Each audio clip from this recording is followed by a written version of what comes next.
IUI जिसे कहते हैं इंट्रायूट्राइन इंसेमिनेशन, इसके अंदर यूट्रस के अंदर हस्बैंड के स्पर्म्स वॉश करके इंसर्ट किए जाते हैं जिससे प्रेगनेंसी के चांसेस ज़्यादा हों। अगर आपको IUI सजेस्ट किया है या फिर आप IUI करा चुके हैं तो डेफिनेटली आप जानना चाहेंगे कि ऐसी कौन सी चीज़ें हैं जो आपको पहले से पता होनी चाहिए IUI कराने से पहले, और क्या प्रिकॉशंस हैं जो IUI के बाद आपको रखने चाहिए जिससे कि आपका सक्सेस रेट ज़्यादा हो। सबसे पहली चीज़ तो ये जानना ज़रूरी है आपको कि आपके लिए IUI सही है भी या नहीं। तो कुछ चीज़ें हैं जो IUI से पहले आपको पता होनी चाहिए, जैसे कि ट्यूब का टेस्ट। IUI के लिए ये बहुत ज़रूरी है कि ट्यूब्स खुली हों। अगर ट्यूब्स आपकी ब्लॉक्ड हैं, ट्यूब्स बंद हैं, तो आप IUI करा लो, वो सक्सेसफुल नहीं होगा, क्योंकि IUI के अंदर बस स्पर्म्स को यूट्रस में रखा जा रहा है। स्पर्म्स को ट्यूब के अंदर ट्रैवल करना ज़रूरी है और एम्ब्रियो को वापस यूट्रस में आना ज़रूरी है। कभी कभार क्या होता है, शुरुआती एक IUI के लिए ट्यूब टेस्ट नहीं भी कराया जाता, लेकिन मेरे पास काफ़ी ऐसे पेशेंट्स आते हैं जो 4-5 IUI करा चुके हैं बिना ट्यूब का टेस्ट कराए। जब हम उनके ट्यूब्स का टेस्ट करते हैं तो हमें पता चलता है ट्यूब्स तो ब्लॉक्ड हैं। अगर ट्यूब्स ब्लॉक्ड हैं तो IUI सक्सेसफुल कभी होना ही नहीं था।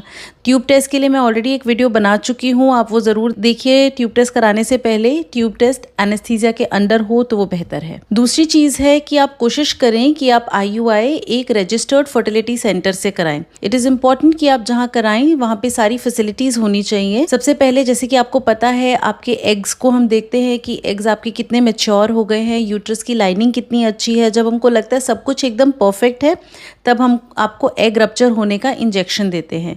ये ज़रूरी है कि हम वो टाइम देखें कि रप्चर का इंजेक्शन कब दिया गया है और IUI कब हुआ है।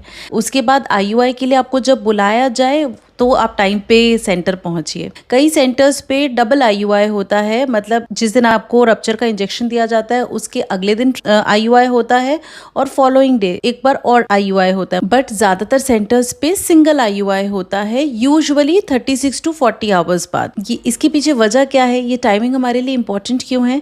क्योंकि IUI का मेन मकसद ही ये होता है कि जब आपका एग रिलीज हो उस टाइम पे स्पर्म्स वहाँ पे अवेलेबल हों। आप जब जाते हैं तो हस्बैंड सैंपल देते हैं और वो सैंपल प्रिपेयर होता है।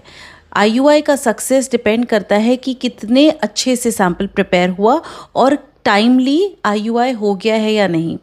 जो रजिस्टर्ड सेंटर होते हैं, हमारे पास फुल टाइम एम्ब्रियोलॉजिस्ट और एंड्रोलॉजिस्ट होते हैं जो कि वहाँ पर हमेशा मौजूद होते हैं सैंपल प्रिपरेशन के लिए, जिससे कि सैंपल अच्छे से प्रिपेयर हो और उसमें ज़्यादा समय भी ना लगे। जैसे ही आप सैंपल देते हैं, आइडियली वो जो सैंपल है वो 1 घंटे के अंदर अंदर प्रोसेस हो जाता है। अगर आपने जब सैंपल दिया है तब से लेके आपके सैंपल प्रोसेसिंग तक 1.5 घंटे से ज़्यादा का टाइम लगता है, तो भी IUI के सक्सेस रेट कम हो जाते हैं। तो अगर आपने मान लो सुबह 10 बजे सैंपल दिया है और आपका IUI दोपहर को 3 बजे हो रहा है, तो आपका IUI का सक्सेस रेट ऑटोमेटिकली घट जाता है। इसीलिए effective sample preparation and timely done IUI is very important for the success of IUI। हमारे सेंटर पे हम pre wash and post wash sample दिखाते हैं, जिसमें हम ये दिखाते हैं कि जब हमने रॉ सैंपल वो लिया था स्पर्म्स कैसे थे देखने में, और जब हमने वॉश किया सारे अच्छे स्पर्म्स हमने सेपरेट किए तो सैंपल कैसा है देखने में,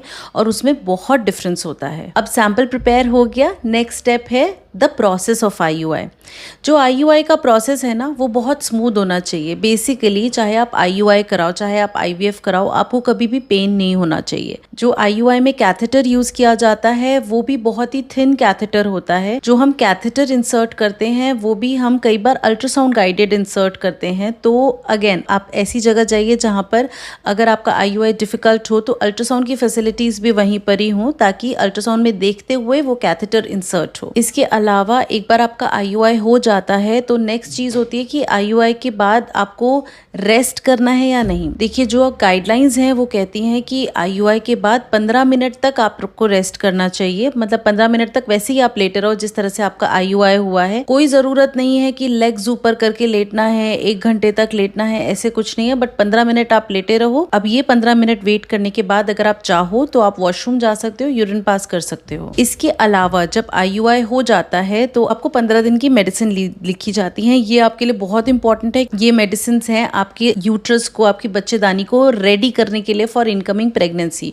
यूजुअली प्रोजेस्टेरॉन मेडिसिन लिखी जाती है। अब ये 15 दिन में किन चीजों का ध्यान रखना है? पहला क्वेश्चन होता है कि हम इसके बाद रिलेशन रख सकते हैं क्या? रिलेशन प्रेगनेंसी के हिसाब से रखने की जरूरत नहीं है। अपने पर्सनल रीजन से अगर आपको रिलेशन रखना है तो आप रिलेशन रख सकते हैं। दूसरी चीज है कि खाने में क्या लेना चाहिए। वैसे तो मैंने फर्टिलिटी डाइट पे एक वीडियो बनाई है, आपको वही फॉलो करनी है हमेशा। इन जनरल आपको ये 15 दिन कुछ बाहर का नहीं खाना, क्योंकि आपको किसी भी तरह का इन्फेक्शन नहीं होना चाहिए। इसके अलावा अगर किसी को खांसी जुकाम बुखार है उससे दूर रहें।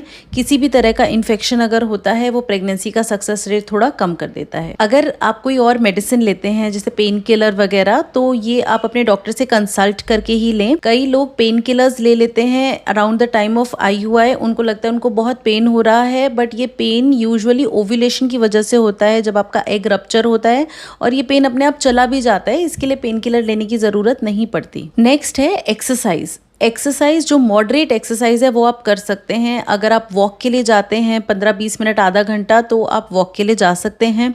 आप सीढ़ियाँ उतरना चढ़ना जो आप आज तक कर रहे थे वो आप अभी भी कर सकते हैं। घर के काम सब कर सकते हैं। स्ट्रिक्ट बेड रेस्ट की ज़रूरत नहीं है। इनफैक्ट अगर आप एकदम स्ट्रिक्ट बेड रेस्ट करोगे तो बॉडी के अंदर ना ब्लड सर्कुलेशन कम हो जाता है। हम बोलते हैं आप नॉर्मल अपना जैसे घर का काम नॉर्मली करते हो वो आप करो।